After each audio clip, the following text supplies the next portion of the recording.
and welcome to the Tuesday 2 o'clock Tea and Talk, conversations about business, mindset, and marketing. And I'm Aura McKay. I'm a business coach and lifestyle strategist, and creative entrepreneurs hire me to help them bridge that gap between creative genius and making money doing what they love, running an actual business for long-term profit and sustainability.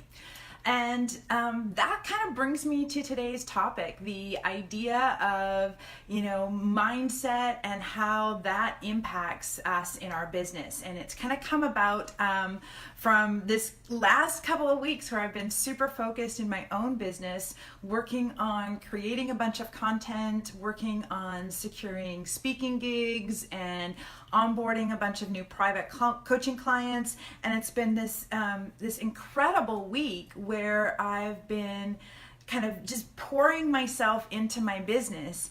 And this morning I woke up and I was kind of like, oh, wow, I feel spent.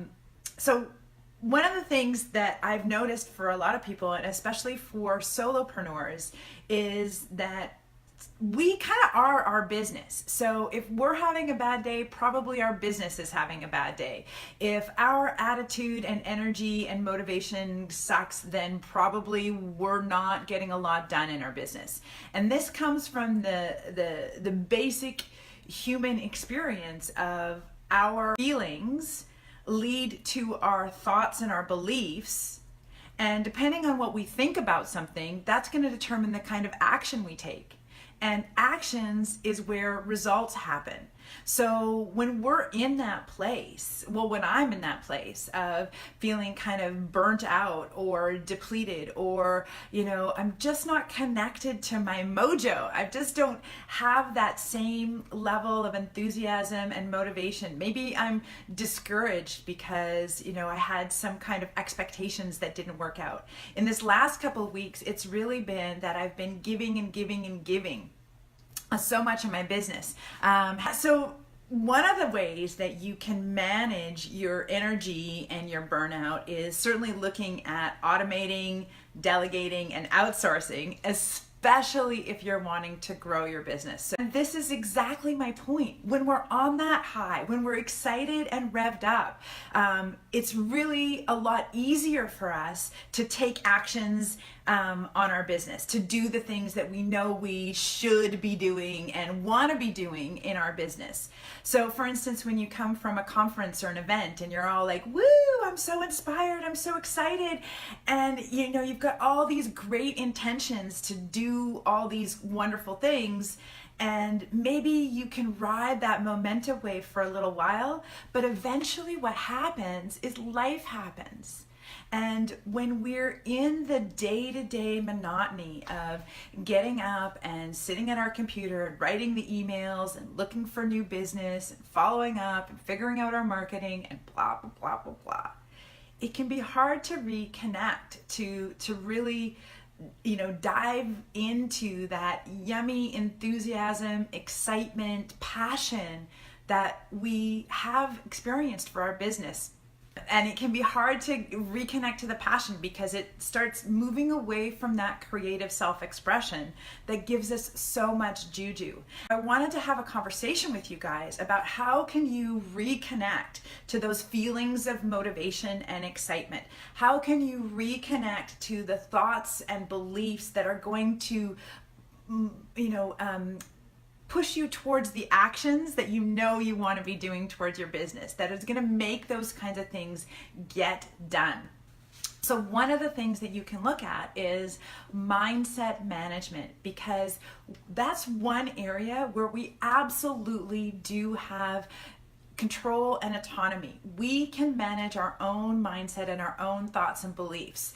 And one of the ways that I like to do that, because I think this is such an integral part of success in general and in creating a business and a lifestyle that works for you, This is one of the things that I have a whole bunch of tools and strategies and modalities that I use in my coaching practice and in my online courses. And so I'm gonna see if I can share two of them today inside this Tea and Talk.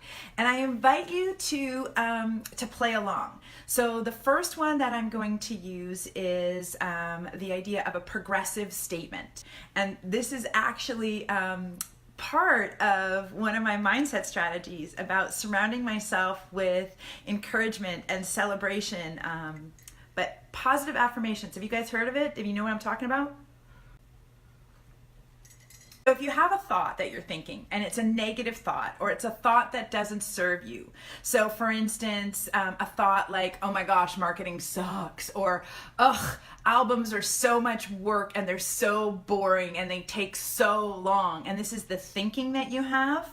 Or you have the thought of, it's way too complicated to figure out my finances, so when you have that thought, guess what happens? You don't work on the finances. You put off working on the album. You don't take the actions that you want to take. And so a positive affirmation says, if you think, working on my finances sucks and it's difficult, positive affirmation says, just flip that on its lid and say, working on my finances is awesome and easy. And I don't love this as a way of trying to shift my own attitude, because in my mind, as soon as I say something like that, I'm thinking, no, it's not. So if I don't even believe myself, there's no way that I'm going to be able to shift my feelings and my thoughts. So yeah, exactly. So the way that I work on this is what I call progressive statements. It's a way of allowing yourself to believe what you're saying.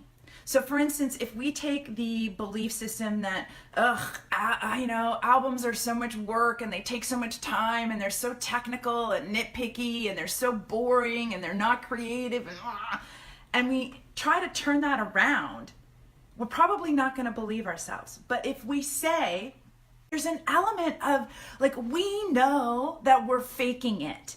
And, you can fake it till you make it for a while, but there's a way of sort of acting as if, which is a little bit different than faking. So it goes like this. You know what? I'm in the process of creating a new attitude towards albums. I'm making progress in shifting my experience of working on albums to one that is fun and creative. I'm making progress on connecting albums back to my passion. So when you say it that way, when you say that you're making progress, or you're taking steps towards, or you're working on, or in the process of, as soon as you say that, you're actually telling the truth. And by using I'm making progress on, or I'm in the process of, it can help you access that subtle shift into acting as if that is the direction you're going on. So it's a fine line, it's a little bit of semantics, but it's the thing that can start changing your mind about what's happening for you and the experience that you're creating. For some people, positive affirmations can work because of the way that they think and believe and the way that they feel about them. But for me, I just called basic BS on my own brain when I tried to use them. So I prefer using the positive affirmation, or the progressive statements, and the I'm in the process of, and I'm making progress of. Right. Okay, AFT every day. Great. Aroma freedom technique. Got it. So the other technique that I want to share with you, because those are sort of like pretty much known in the world, and variations of them are all over the place. The idea of change your mind, change your life. There's great authors out there. But the technique I want to share with you next is what's called a stop technique. And I first learned this from Jane M. Powers, who not only has an amazing name, but is an incredible trainer and coach. And she teaches people how to speak with confidence and sell with authority. I think that's what it is. Speak and sell. Anyways, she's awesome. And one of the things that she shared with us at the beginning of our training was the stop technique. So, all of us have days, except for maybe Marielle, who's having a wicked, fabulous time in her business right now. But we all have days where, something's not working, where we've gone out and we've done something and it hasn't met our expectations. And we might feel really deflated by that or super, super disappointed, and things are just not going our way. And that is the fact of them. And so for me, a while back, I had done this program, and a bunch of people registered, like 30 people registered for this program. It was a live in-person program, and less than half showed up. And I had all this thinking and belief, and I was thinking, oh gosh, what does that mean about who I am? And I was feeling disappointed, and I was thinking is it ever gonna work? Is anybody ever gonna come? So I used the stop technique. So the S for the stop technique is state your preference. So what I would prefer is that people who register show up for their class. What I would prefer is that everybody comes who says they're going to come, and everybody who says they're going to come actually attends and shows up. That's what I would prefer. And the next one is trigger curiosity. And so this is when you start looking at the what if. What if is an incredible question to ask yourself to start shifting your mindset. Well, what if the people who showed up were exactly the right people? What if it's not about filling the room? What if it's about having the people in the seats that I'm going to make the biggest connection and biggest difference for? How you could take the first step. What would it look like if you took the first step into believing that? So overcoming any of the objections you might have to your what if statement. So I might say, well, my what if statement was, well, what if everybody there was the ones who were meant to be there? And the objection would be like, oh, that's just woo-woo mind BS. So I would have to keep talking myself around in that loop until I found a what if statement that I could truly believe, that I felt a resonance with. So once I have that what if statement, the P is to put it into action. So to take one small action. So what I could do is I could review who attended and what kind of a difference that I made. I could send out a survey and find out, or I could call them and follow up with them and say, hey, what kind of a difference did this experience make for you? So I can put it into action right away. Your mindset is one of the key things that's going to drive the kinds of actions you take and the speed and kinds of results that you get. If you don't think that that makes a big difference, take a look in your life right now and look at your business right now and look at the results that you currently have. And when you look at the results that you currently have, take a step back and look at the actions you took that caused those results.